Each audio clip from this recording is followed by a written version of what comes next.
following is a Comfortably Zoned Radio Network production. We are back. Bronx Roots, Preminger, Hubler, Tyko. I'm the Tyko guy. How are you guys? Start with Michael. Haven't talked to you in a while. Yeah, I'm just fine, thank you. Everything's we kind of missed bases last week, and so let's make up for it with a good show today. David Hubler is here. How are you, sir? I'm doing well, thank you. You've been nominated as Shoveler of the Year. Yes, yeah. I still have the original shovels that were left here when we bought the house, like 40 years ago, and I'm still using them. Fortunately, I don't have to use them too often, but it's annoying. Oh, that's funny. That's funny. That's true, yeah. I have never bought a snow shovel. I must say, last couple of years, you guys have had really bad weather. No. On the contrary. Where we are, it's been rained very... a lot last year for you? It rained a lot this year. This year was awful in terms of rain. Like all of, what was it, November? November was like, they set records, the national weather records for the most rainfall ever since the flood. Yeah. Oh. And in California, if we're not having fires and floods, the weather's nice. Yes. It's supposed to rain here all week, starting tomorrow. Like they say, there's 5 storms lined up. Sounds like at a bakery, you know. Yeah, that's right. Take a number. Storm number 2 here. We're here. I heard that. I heard that they were having rain. I mean, you know, and that's part of that. How they're going to handle the planned teacher strike there tomorrow. We were just talking about that before you jumped on. Isn't that funny? That's funny. Because your grandson is going to be affected by this. Yeah, my grandson who's in kindergarten, and this is the first strike they've had in 30 years, and I said, my grandson's timing is not very good. They waited till he started school, and they go, okay, we're out. Yeah, I heard that they're going to... Well, I heard they were going to do a lot of, part-time substitutes and administrative, but are they going to do that as far down as kindergarten? I don't know. That I don't know. Well, we'll find out this week. I really don't know. I know my daughter volunteers there like once a week. They're big. So who was the great union leader in New York of the teachers back in our day? Wasn't there a union made his bones? Yeah. I remember Petrillo was the head of the musicians union, and and then there was what was it, Irish fellow who was the head of the what is now the MTA, and he was always threatening to shut the subways down on New Year's Eve because that's when the contract came due. Was it with with a Q? Oh yeah, that does sound familiar. Yeah, Quinn. Wasn't it Michael Quinn? Was it? Oh boy. Yeah, I think it was. Yeah, I deserve a star for that. You do. Well, we have a shoveling award. We have a star for memory. This is a very important group we have going here. Yeah, it's almost like a union shop here. We're talking. I don't know. I'm surprised. I didn't realize that it was 30 years since they had a last teacher strike, because they had a big one in West Virginia last year too, if you recall. Yes. Yeah, they were writing about that. Yeah. Yeah, and in West Virginia, you can't really skip a day of school. I mean, it's not. There's a reason why they there's only have 3 a year. Yeah, and there's a reason why there's no Mensa chapter in all of West Virginia.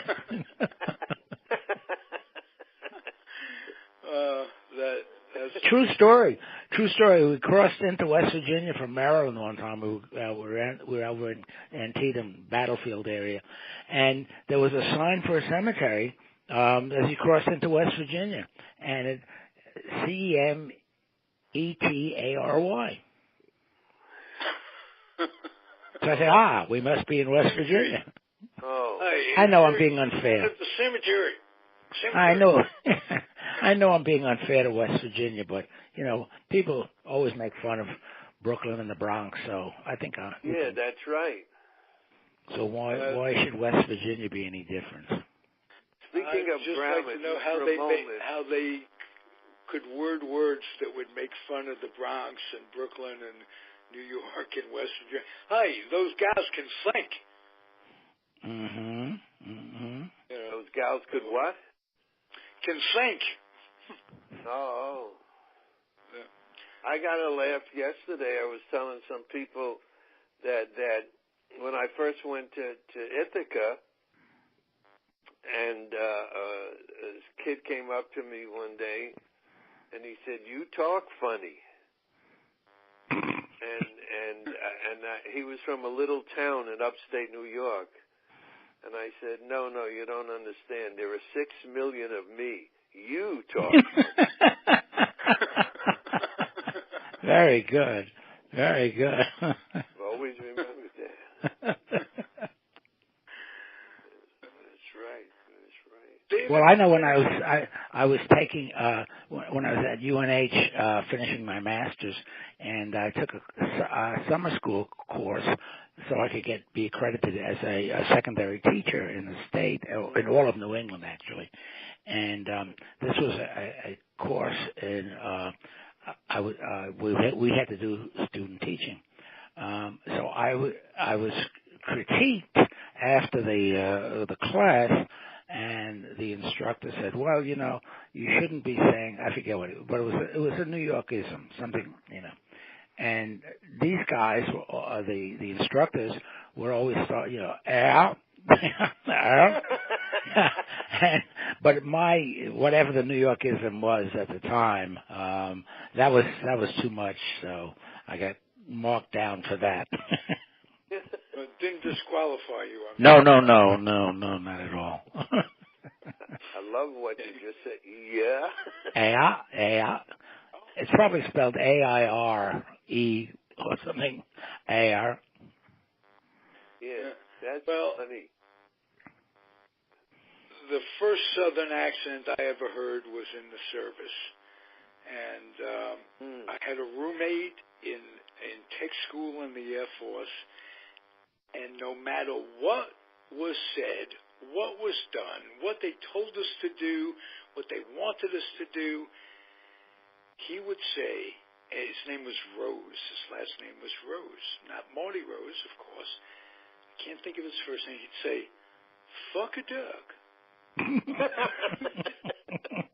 That was his reaction to absolutely, we're going to have lunch today. Fuck a duck.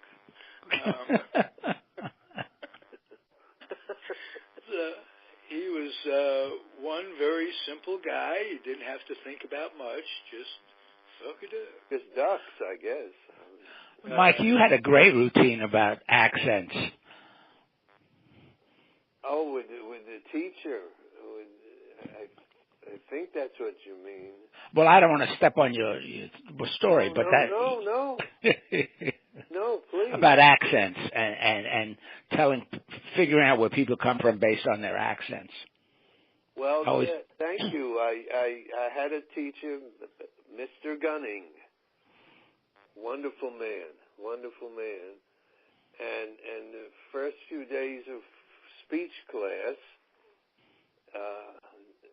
at Ithaca, he would have the students stand up and talk a few sentences, and I said he could really tell where you're from. He was very good. Like I said, I talked, and he said you're from the Bronx, Gun Hill Road, between Perry and Hull Avenue, apartment 3C. He broke it down. He really did. He broke it down. He did. But he was that good. It was well, not that good. Because I was from apartment 4C, so I didn't want to do that. But I was from the third floor. There was a girl I've always remembered. He tried to get her to say, "My boyfriend Al drinks ale." She couldn't do it. Boyfriend Al drinks ale. And she was from some town in upstate New York, and he nailed it. Wow. How did you get in upstate New York, Michael? How did I get to Ithaca? Yeah. Well, I know drive up the freeway, but how did you get to live up there? No, I went to Ithaca College. Oh, okay, I got you.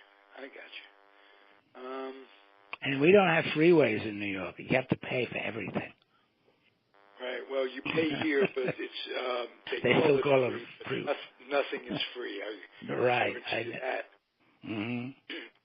Gas is the highest in the country. Whatever it is, anywhere, it's always highest in California. And they use as an excuse that they purify it in such a way they take out the toxins more than other states. But it's still a pain in the ass to pay 30 to 40% more than anywhere else for gas. And but nothing's free. Everything is taxed. Hey, let me take a moment. Yeah. I wonder, Michael, in your comedy experiences doing comedy, did you ever run into Super Dave Osborne? No, I never did. Bob Einstein, who just passed away this past week. He was known more for being on Curb Your Enthusiasm and an early Smothers Brothers summer show that they did way back in the day. But I wanted to point out that we're talking about a guy who comes from a prolific family. His brother was Albert Brooks is his brother. Mm-hmm. Who does a different brand of humor. They're both funny. They're both funny as hell, but Albert Brooks did just totally different. And they both had an older half-brother named Charles Einstein. And I don't know if you guys remember the book Willie's Time by Charles Einstein. It is considered to be a classic, a textbook of sociology. It traces Willie Mays's life by chapter based on who was the president at the time. And Willie was born under Hoover, and he talks about Willie's life and intermingles what was going on in the world. And if you ever get a chance to pick it up at a bookstore, library, it's called Willie's Time, and that makes that book, along with other things that Charles Einstein did. He was a columnist, a political columnist for a long time. Wow. Wrote, very talented guy, and his brothers were talented, and Super Dave Osborne had a brand of humor that was very unique, to say the least, and he made a perfect foil for Larry David on Curb Your Enthusiasm. Oh, yeah. So, Marty Funkhauser was his character's name. Yes, indeed. Yes, Which I thought he was terrific on that show. He was just his tone, everything about him. Whether it was on the golf course or was heading into the shul for High Holy Day services, I mean, everything was just right. It was just on the money. Well, if you like him, look for an episode, and you could probably type it into what is it? YouTube, and his Palestinian restaurant. Oh yes. Oh yes. Oh God, that was good. That was good. Yeah. And when Larry is stooping an Arab woman, and he's going through a stage where he's becoming spiritual Jew, and their interaction on that episode is as funny as it gets. So just in this age where we're losing people, mortality is winning right and left. Society took another blow. Anytime you lose anybody of greatness, not greatness, mortality sucks. Either way, you don't have to be great. Did you know that their father, Albert and Albert Brooks? Yeah, and what's his name now? Bob Einstein and Charles Einstein. Their father was a vaudeville comedian, and it sounds like I'm making this one up, but who went under the name Park Your Carcass. I've heard of that. Yeah, but I would not have known about the association. But yeah, as an old vaudeville comedian, yeah, Park Your Carcass. Yes, that was their father. So they grew up in a funny house. Park Your Carcass. I guess we could look up what the man's real name was, because I don't think that was his real name. And if I'm not mistaken, and this isn't recent information, but it's been going on in my head, I think there's a relation to Albert Einstein. Really? Yeah, that family is. Well, that's Albert Brooks' real name. Right. Albert Einstein. See, I was going to ask. I was thinking, if your last name is Einstein, do you want to, belabor a kid with the name Albert? I mean, it seems to me that if you do, that kid's got a hard road to hoe. I mean, maybe that's the reason he came home from kindergarten, and the teachers were on strike, and he said, "Fuck it, I'm not going back as Albert Einstein. I'm Brooks." Maybe that's what. Or he said, "Fuck a duck." Fuck a duck. When you said. Go ahead. No. No, I was just going to say, I hadn't heard the word stoop in quite some time, but I always associated with another famous New York word, stoop. But the two is totally dissimilar. Yeah, and you wouldn't want to do one on the other. No. Especially in the winter. Yeah, it sounds painful. Okay, I have some Bronx roots. Speaking of stoop, and I said stoop baseball, which was a game that played with a spalding, and you'd throw it off the stoop, and you get it. It would come back, and they'd make a baseball game out of it. Did you guys ever play box baseball? Sure. Good. We played all the base, yeah, and stoop ball. We just call it stoop ball. You're not at the base, but the idea was you had to hit it off that corner, the corner of the curb. That's why you get the a best. Good bounce. Not a bounce. It went further. It went a lot further. Yeah. If you could, but box ball, baseball, or box ball, yeah, that was. And we had slap ball. And slap ball. Yeah. Oh boy. Punch ball and slap ball. Punch ball. Sewer to sewer stick ball. Oh, sure. Yeah. Well, yeah. The one sewer was home, and the other one was second base, and you set up a couple of first and thirds, which were like parked cars on either side of the street. Right. And then you'd have guys. What, Mike? The cars would go by, you're playing, you had to go to the side and wait for the car to go by and everything. And I used to say if you got hit by a bus, you miss your turn at bat. Yes. But I don't know. A long time. Maybe over in your neighborhood. Our neighborhood, we always had one guy who was the chickie. He was the guy who was supposed to let you know the cops were coming. Because for some reason, the cops in those days, their biggest chore was to confiscate broom handles. You know, I mean, that's true. Like it was all contraband. All these broomsticks that we used as bats, they would come and they would confiscate them. Now, I don't know why. I never figured that out. But we would be playing stickball, and someone would yell, "Chickie, the cops are coming!" And you'd throw the bat under a parked car so they wouldn't even see it. And then you'd stand around and you'd, chat, discuss the weather or whatever, and the cops would just go by. And then you'd have to fish the bat out from under the car and start all over again.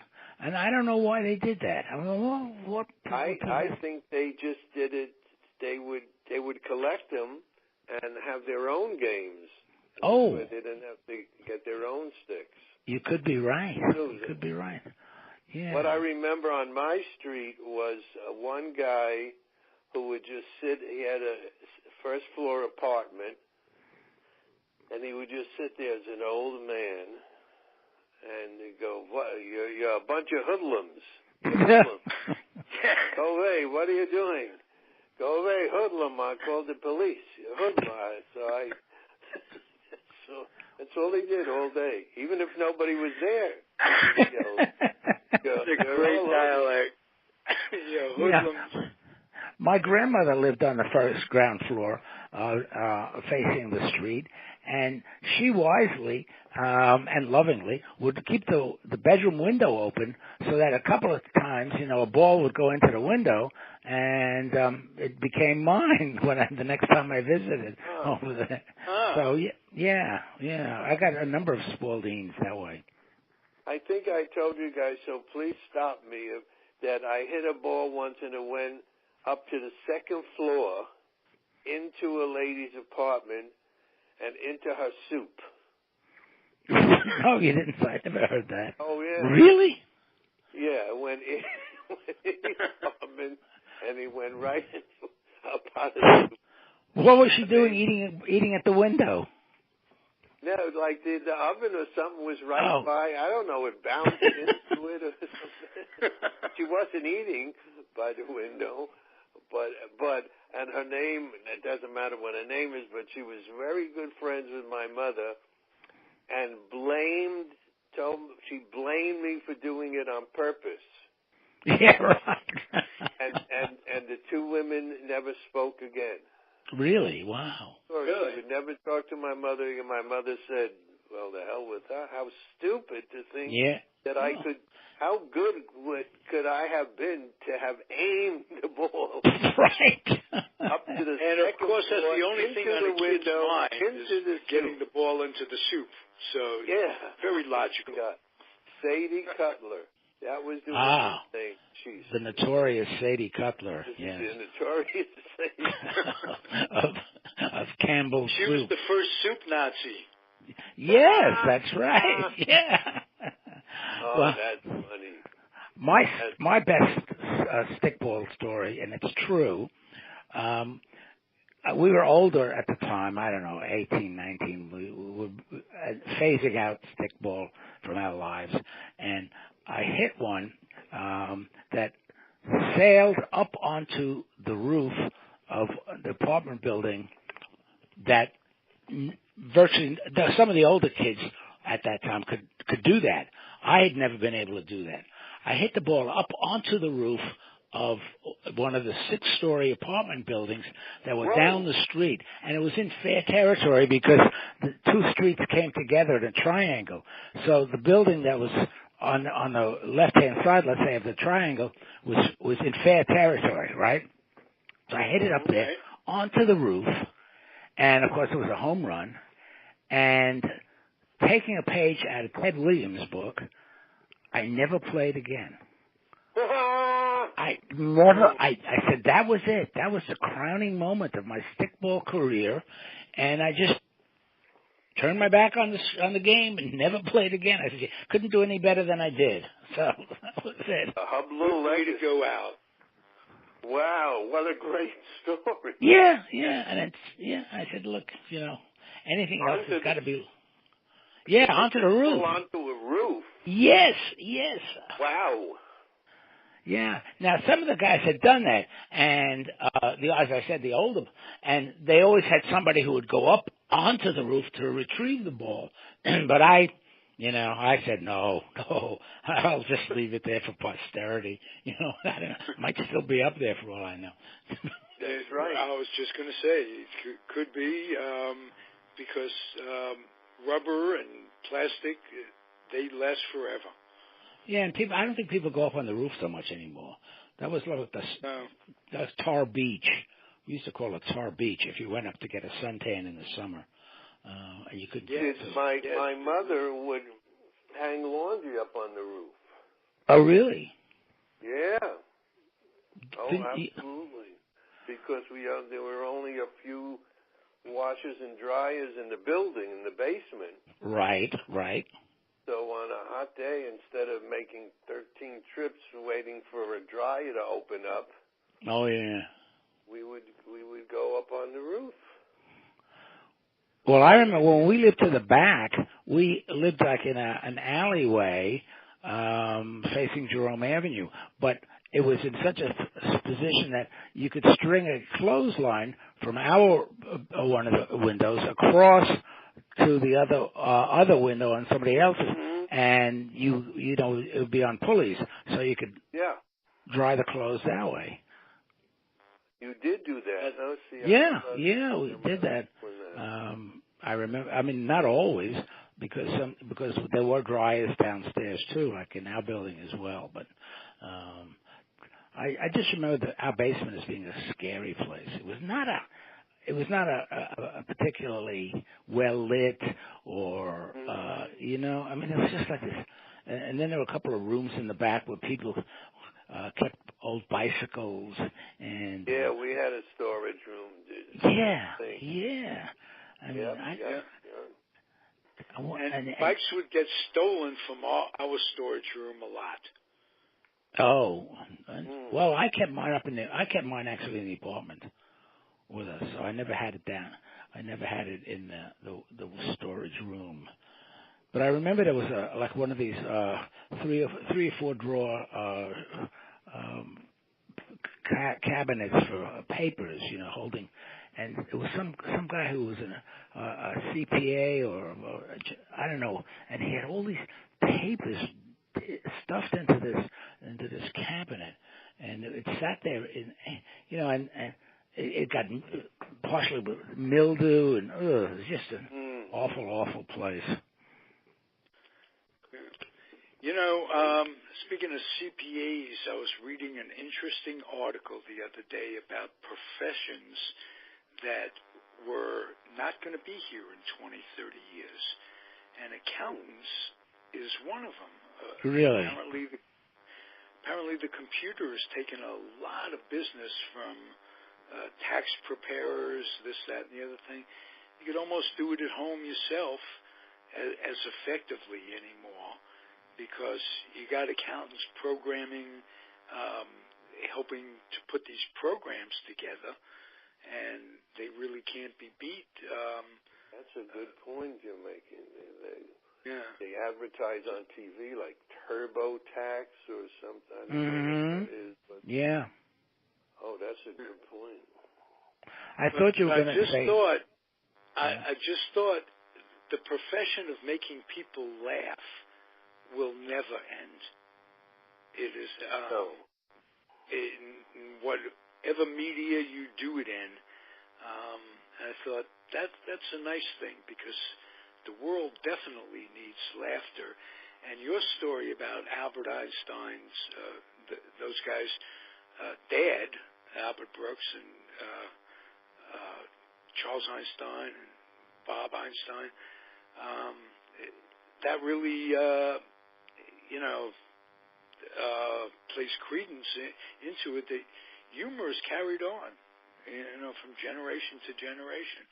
And I realize now why Bob Einstein told a lot of corny old jokes, and I probably got them from his dad. And oh yeah, that's true. Yeah.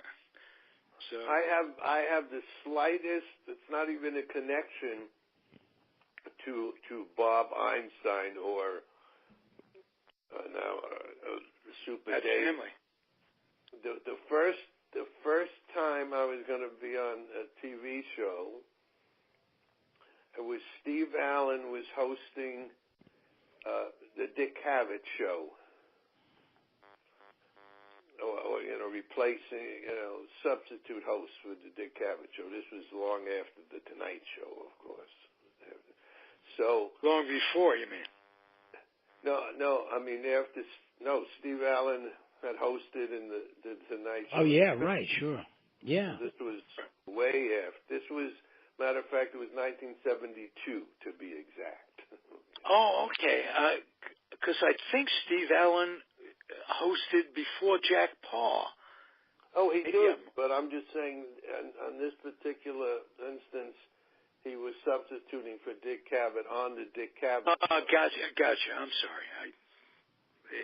So the guest one night was Super Dave Osborne, or maybe it was Bob Einstein as himself. And he came out and he did a bunch of Polish jokes. Now, they taped like the day before the show would air in those days. So then I did this show like the next day, and then when it was supposed to air, Steve Allen came on and said, we had a comic last night, he did a lot of Polish jokes, and a lot of people objected to the jokes. For instance,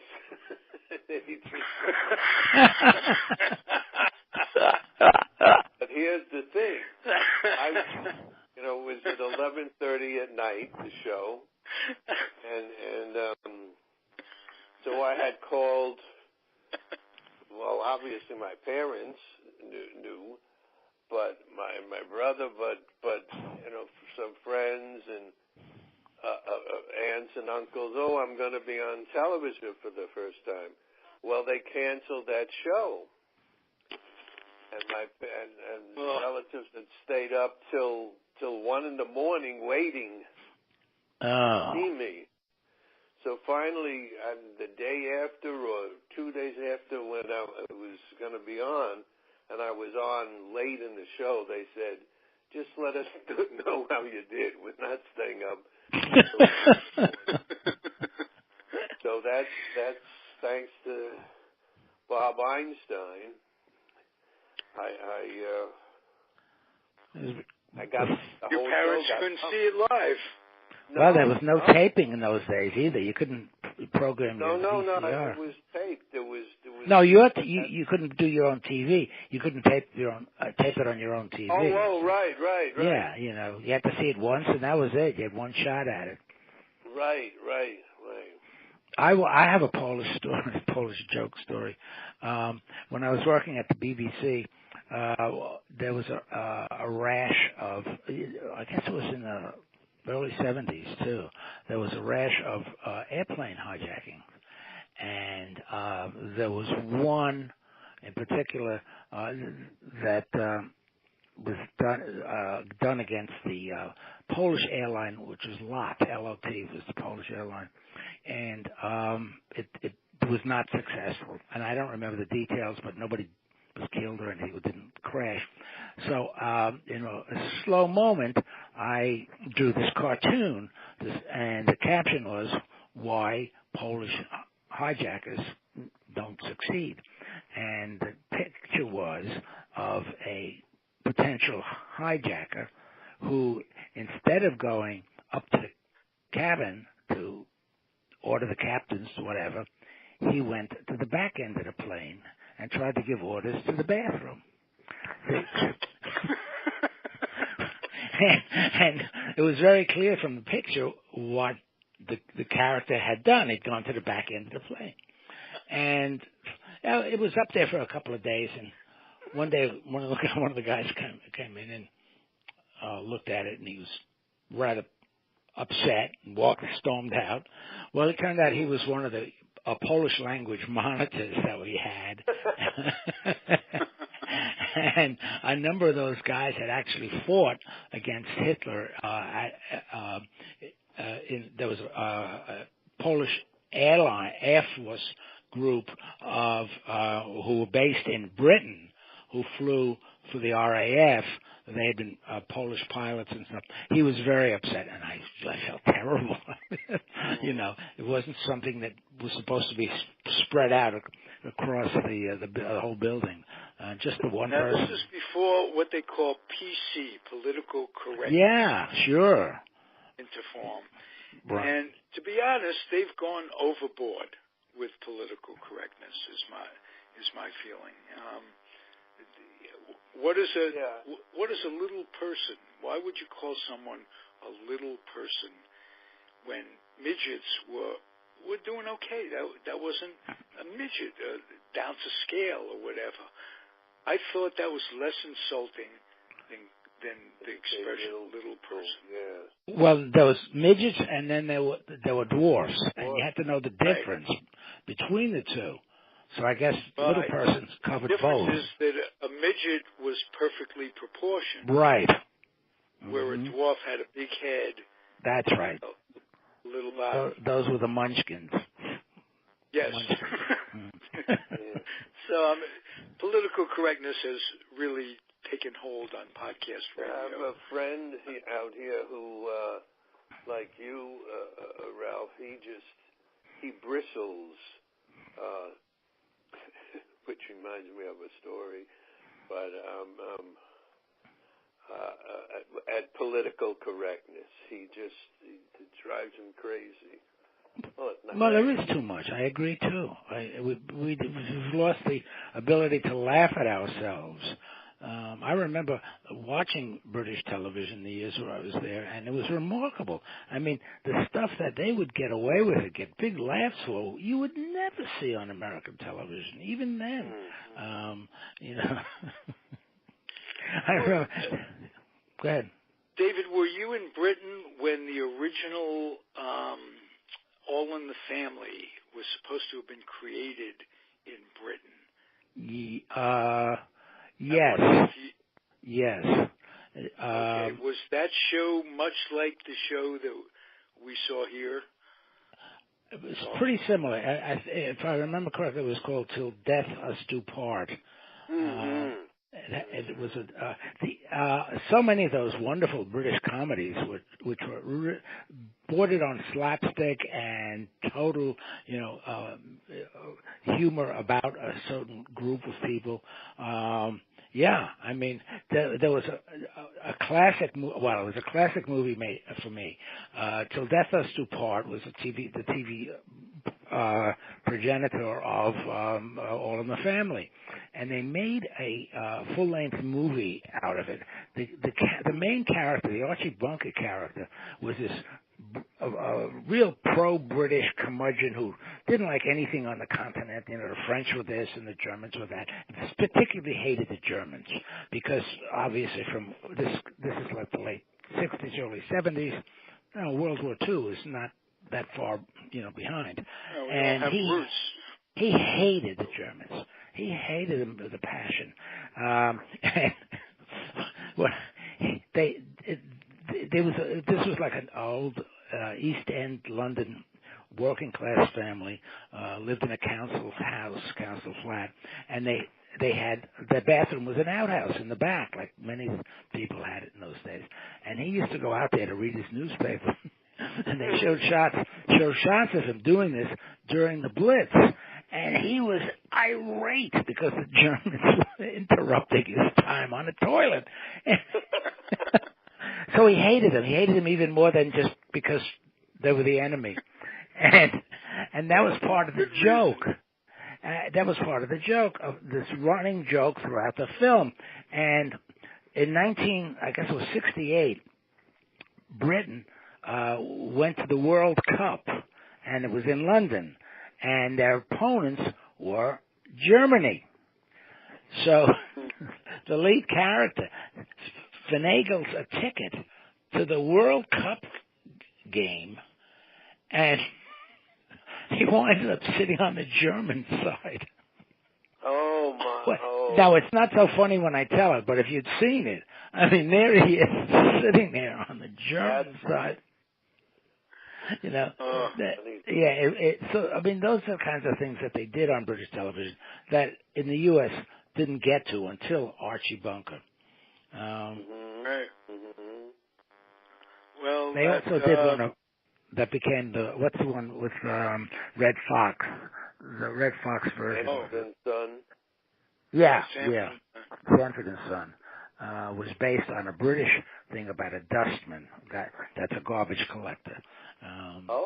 And it's which is also very, very funny, very cutting. The comedy was unsophisticated to say the least, but it was very, very, to my taste, it was very, very funny, and most people in Britain always had loved it. Now, did you guys get a taste of Monty Python, or was that at a point where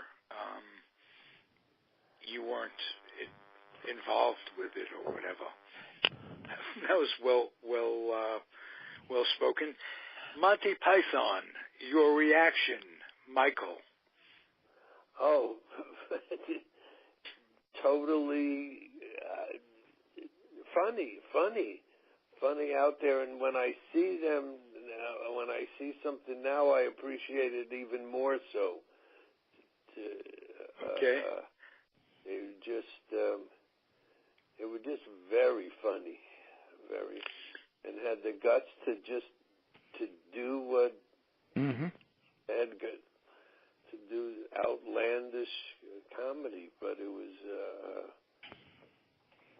great. It was great. Funny stuff. Some of it, the one where the movie where they're with the sword and there's blood, that's not my taste. But I think the sketches were great. Yeah. Well, it was really very. A number of the shows actually wound up on TV in the States, and I'm trying to think.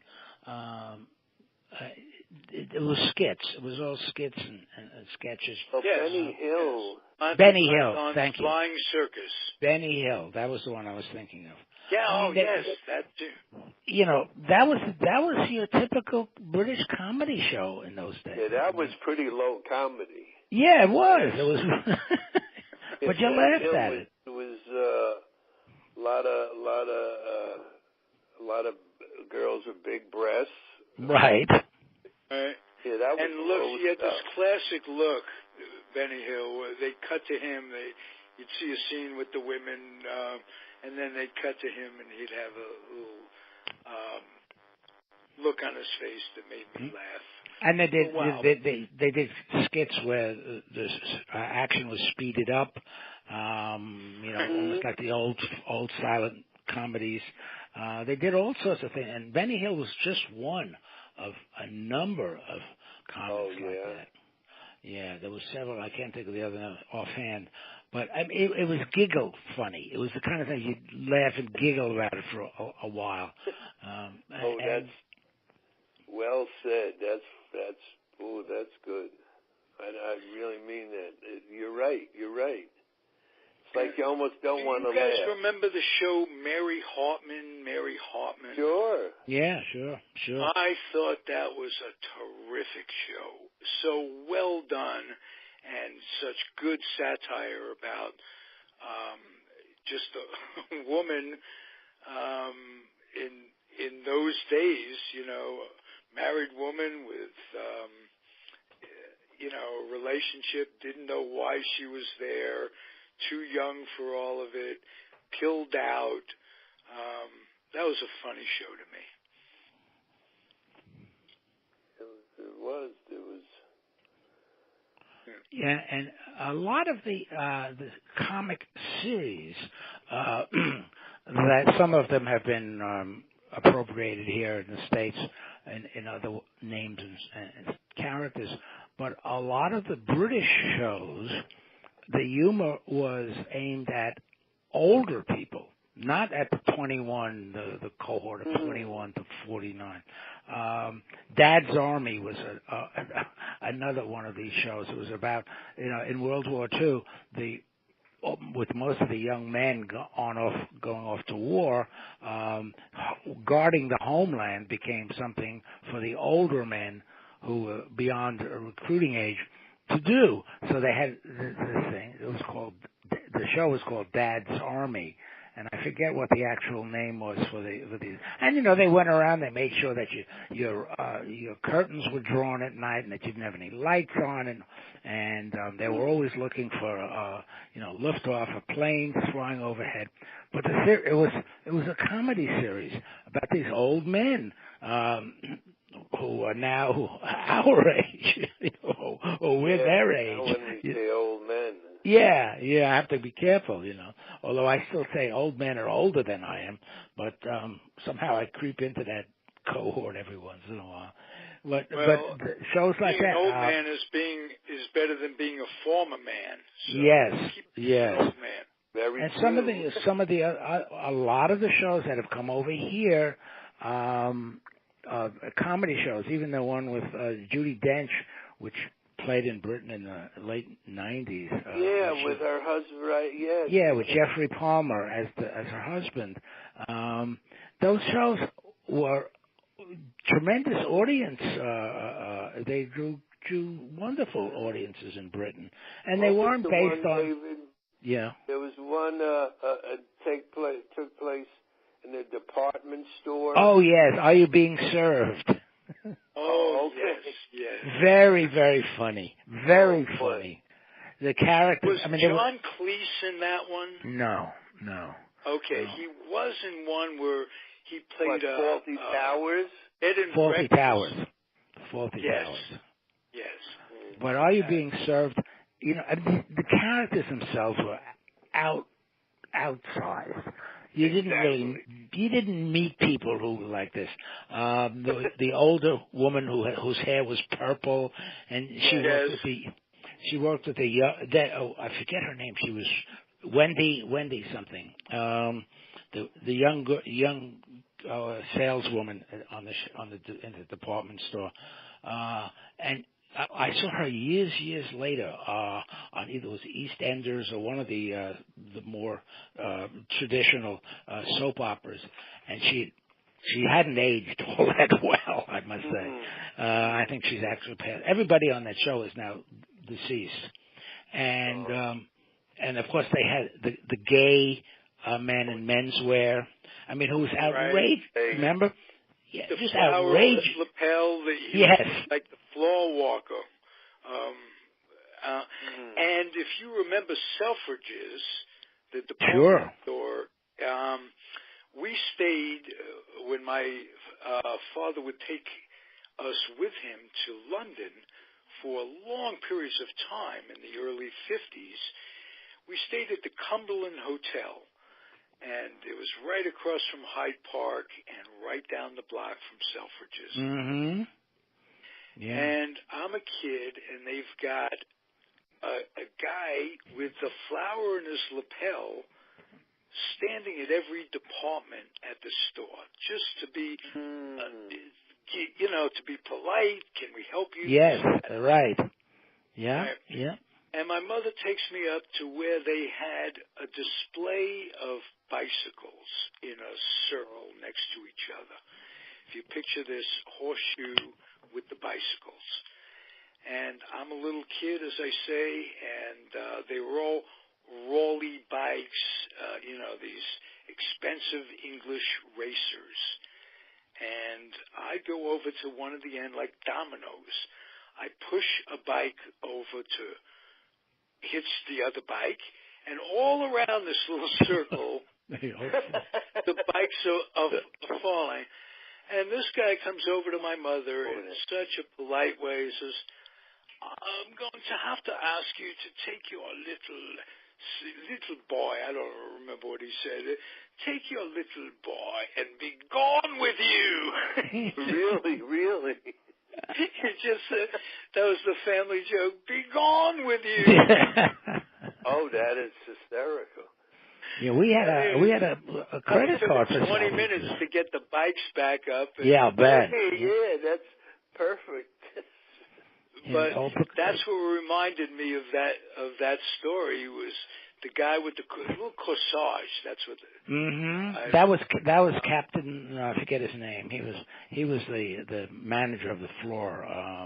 But it's still on. I mean, if you're watching any TV in a late afternoon, like 4:30, the show is still on. And of course they had the old guy who was the owner of the department store, was like supposedly 106, and he's always chasing these very buxomy girls around. And just funny stuff. We had Selfridges was like our department store of choice in London. We even had a credit card, and we ordered things from them, and still have a leather couch, in fact, that we bought from Selfridges. If you haven't seen the series, Mr. Selfridge, Ralph, you really should watch it. It's a wonderful. I haven't. Oh, it's a wonderful series about the founder of Selfridges, Mr. Selfridge, and it's basically a true story of him and his family. They were from Chicago, and he'd been in retail business in Chicago, and he moved to London, and he created this first of its kind department store. The Brits had never seen anything like this before. It was all, a nation of shopkeepers has been the description of Britain for years.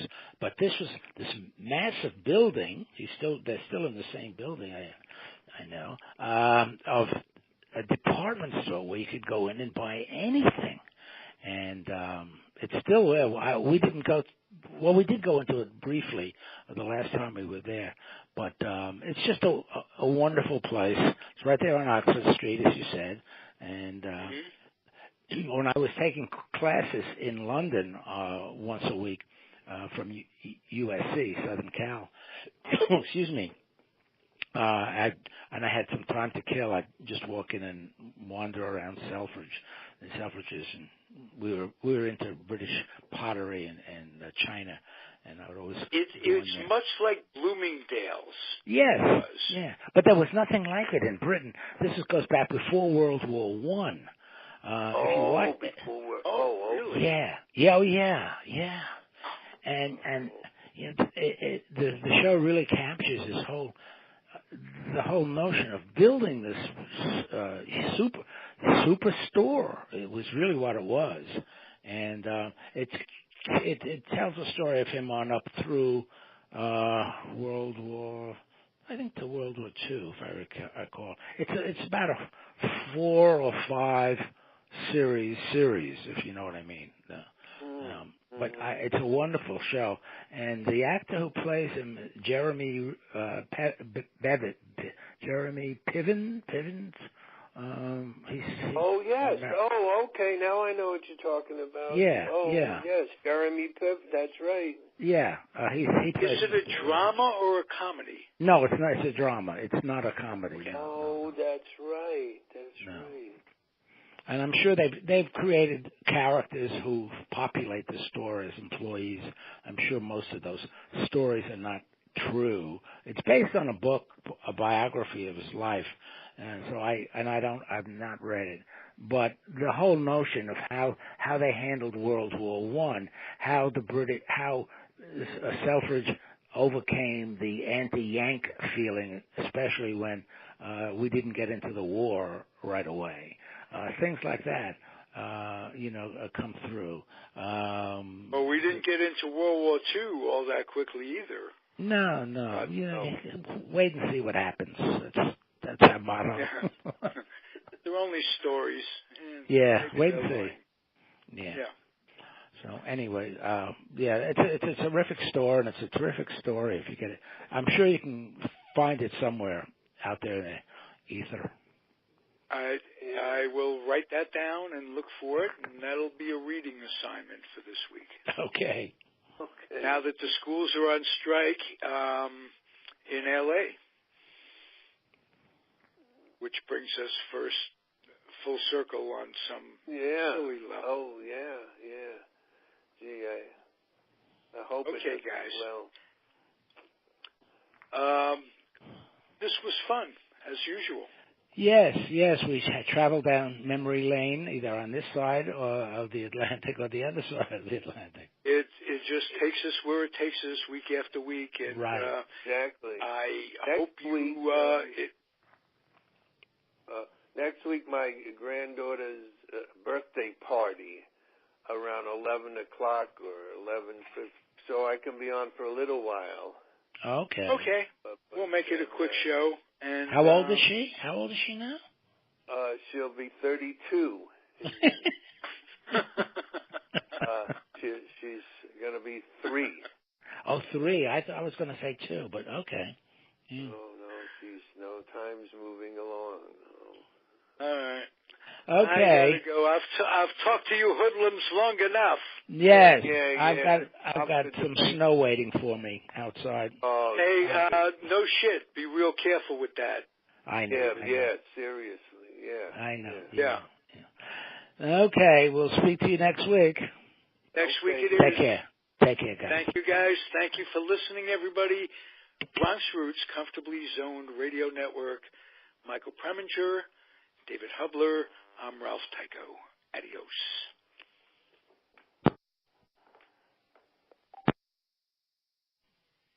The proceeding was a Comfortably Zoned Radio Network production.